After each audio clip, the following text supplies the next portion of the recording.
ఇతను శైలేంద్ర గౌడ్ అలహాబాద్ యూనివర్సిటీలో BSc graduation complete చేశారు.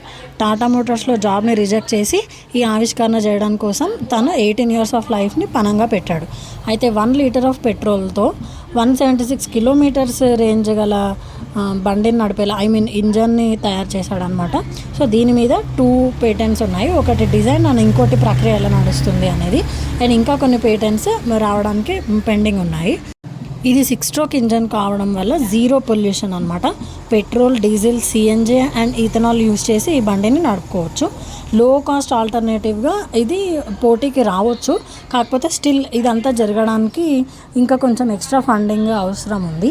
అండ్ మోర్ ఓవర్ కొంచెం ఫండింగ్ ఉంటే కనుక 200 kilometers రేంజ్ వెళ్ళగలిగే ఇంజన్ని తయారు చేయొచ్చు అని అతను ఇంటర్వ్యూస్లో చెప్పాడనమాట.